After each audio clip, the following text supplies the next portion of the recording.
하나님의 말씀 고린도후서 13장 11절에서 13절까지 말씀입니다. 한 목소리로 읽겠습니다. 11절 마지막으로 말하노니 형제들아 기뻐하라. 온전하게 되며 위로를 받으며 마음을 같이하며 평안할지어다. 또 사랑과 평강의 하나님이 너희와 함께 계시리라. 거룩하게 입맞춤으로 서로 문안하라. 모든 성도가 너희에게 문안하느니라. 주 예수 그리스도의 은혜와 하나님의 사랑과 성령의 교통하심이 너희 무리와 함께 있을지어다. 아멘. 서신을 마치면서 우리 이제 사도는 우리에게 마지막으로 이제 축복의 말을 하는 거죠. 제일 처음에 들려주는 말은 기뻐하라 하는 것입니다.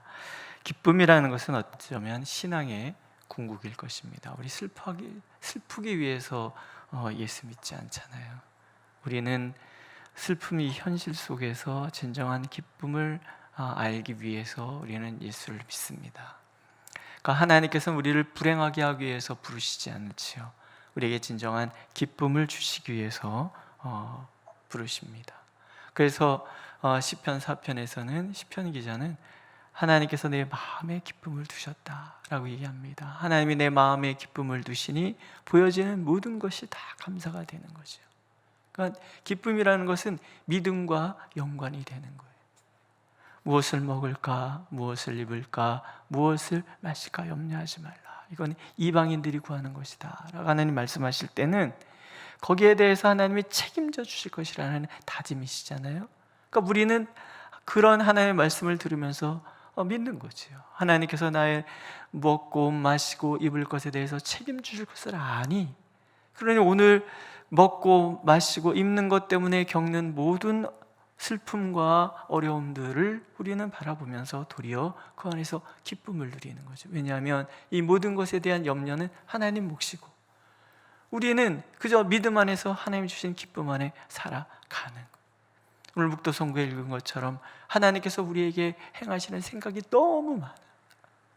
그걸 일일이 거론하기에는 너무 많아서 셀 수가 없는 거죠. 셀 수 없이 많은 하나님의 은혜가 나와 함께 한다는 것을 아는 그 순간부터 우리는 진정 기쁨이 막 지지고 볶는 환경 속에서도 기뻐할 수 있다는 거죠.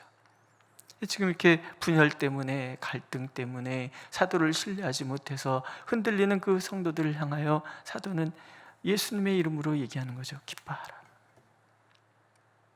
이 상황이 기뻐할 수 있는 상황입니까? 그래도 기뻐하라. 어떻게 우리가 기뻐할 수 있습니까? 하나님이 계시잖아요. 하나님이 우리와 함께 하시고 하나님이 우리를 지켜주신다는 거죠. 그래서 하나님을 알면 알수록 우리의 기쁨은 더 깊어지고 그 기쁨은 세상 사람들이 이해할 수 없는 그런 기쁨, 희죽인죽 웃는 우리를 보면서 미친나 그랬을 때 미쳤다. 왜 미쳤나? 예수님이 미쳤다. 예수님의 미침을 이렇게 도무지 이해할 수 없는 상황에서도 기뻐할 수 있다.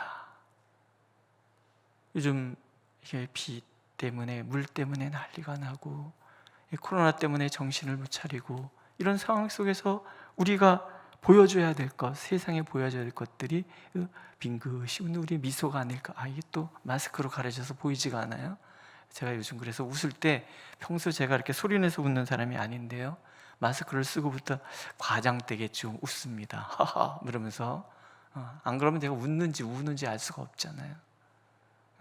그리고 눈을 제가 이렇게 마스크를 쓰고 이렇게 성도님들을 보면서 눈들이 다 이렇게 예쁘시구나, 그걸 요새 많이 느끼고 있습니다. 그러니까 눈으로 모든 것을 얘기하는데 이 눈 안에 진정한 웃음이 담겨져 있다면, 어떤 광고 하시는 분이 그런 얘기를 해요. 광고에 나오는 여배우들의 웃음은 가짜라는 거예요. 그래서 왜 가짜냐고 물어봤더니 눈이 안 웃는데요, 입만 웃지.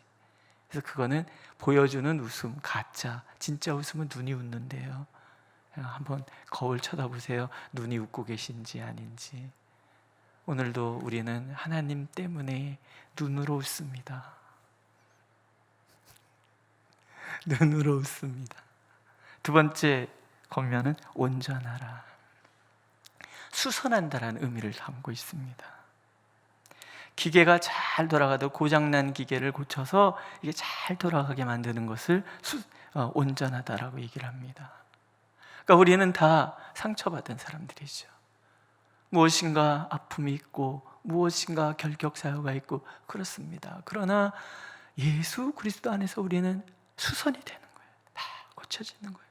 병든 마음의 고침을 받고, 병든 육체가 고침을 받고, 병든 영혼이 고침을 받고, 이것을 온전하다 이렇게 얘기하는 거예요.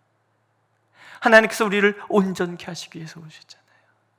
그래서 예수님 우리에게 되게 심한 말 하시잖아요. 하나님의 온전하신 같이 너희도 온전하라. 숨이 헉 막히는 거죠.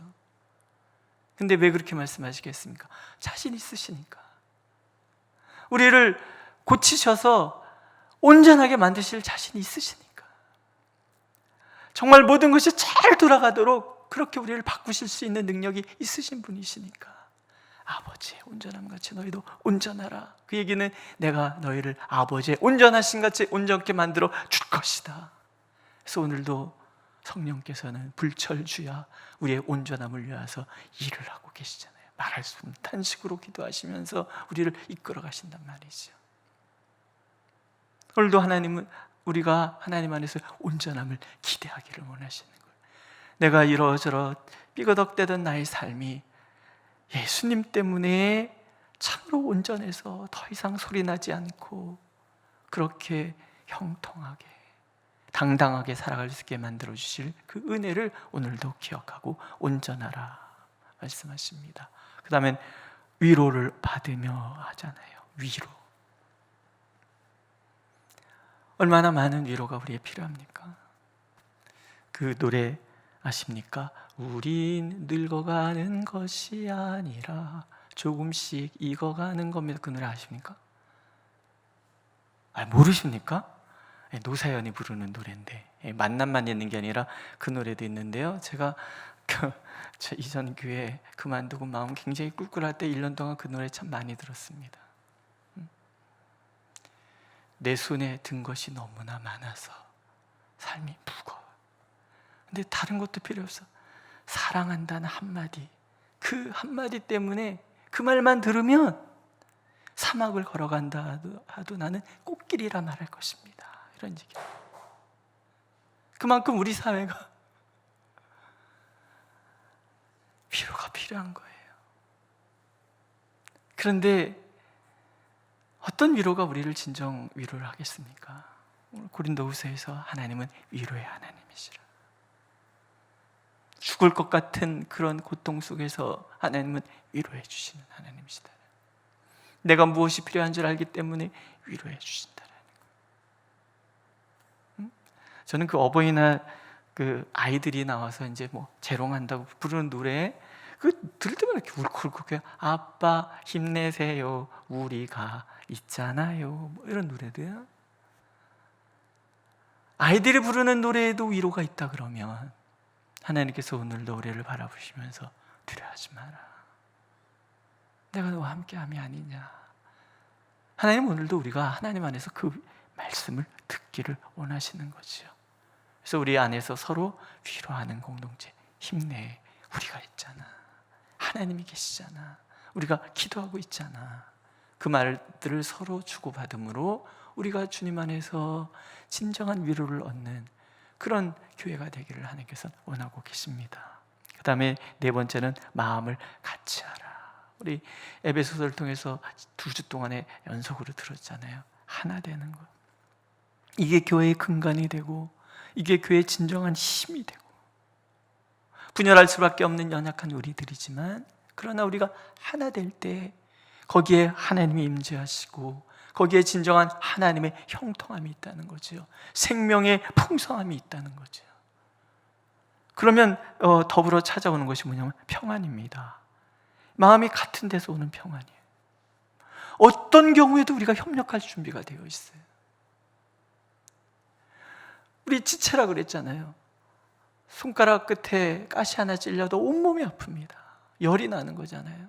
그것처럼 우리 공동체 안에서 한 사람이 어떤 어려움을 당할 때 온 공동체가 함께 아파하고 함께 마음을 합쳐서 그 문제에 고민하고 기도하고 그런다면 이곳엔 진정한 평강이 있는 거죠. 사람들이 이곳에 돌 때마다 그 마음이 위로를 받고 힘을 얻는 거죠.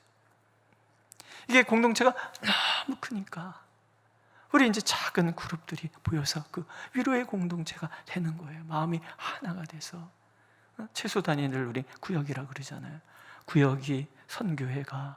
그래서 털털 뭉쳐서 누가 뭔 일만 있으면 막 특달같이 달려가서 위로해주고 붙들어주고 이러는 공동체. 이단이 왜 그 젊은이들을 다 뺏어가는지 아십니까? 거기엔 위로가 있거든요. 세상 간까지 다 빼어줄 것 같은 사람들이 거기에 있거든요. 우리가 있잖아. 거기만 들어오면 세상 그렇게 대접받지 못하던 아이들이 막 대접을 받으니까 막 목숨 거는 거예요. 그게 가짜라고 할지라도. 그럼 가짜도 그러는데 진짜는 어찌해야 되겠냐는 얘기죠. 우리 하나님이 함께 하신 진짜 하나님이 계시는데 우리가 그렇게 서로를 위로하고 하나가 되고 협력한다 그러면 어떤 어려움도 극복하게 하는 공동체가 되는 거지요. 오늘 하나님은 그렇게 우리와 함께 하십니다. 그래서 이어지는 말씀은 사랑과 평강의 하나님이 너희와 함께 계시리라. 이게 믿음인 거죠. 하나님이 사랑으로 우리와 함께 하시는 거예요. 평강이라는 것은 종종 말씀드리죠.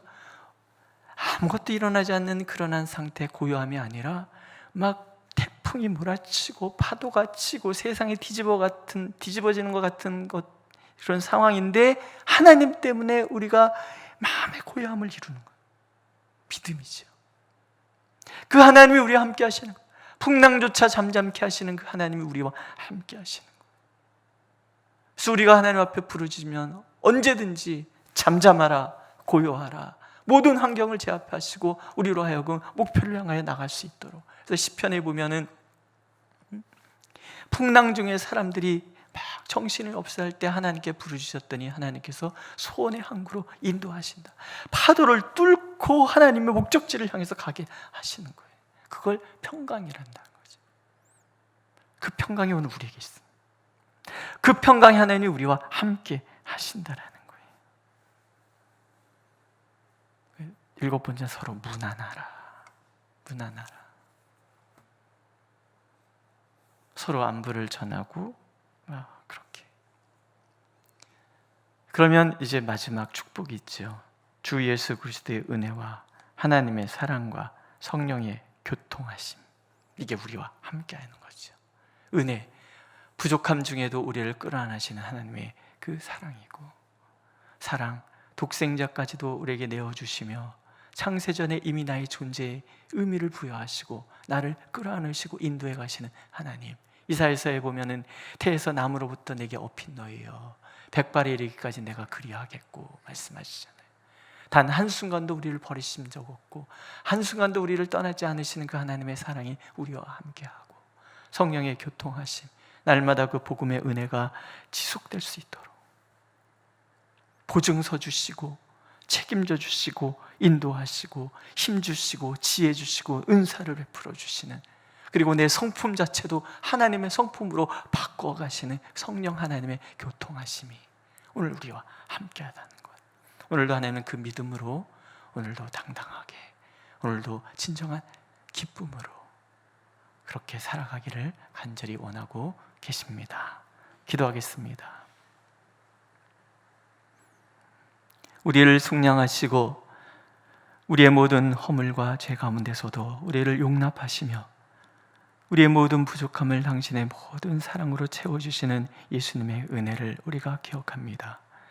인도하시고 보호하시고 내어주시는 그 사랑을 기억하며 또 힘주시고 능력 주시고 지혜 주시고 우리를 지속하시며 보존시켜 주시는 성령 하나님의 교통하심을 우리가 믿습니다.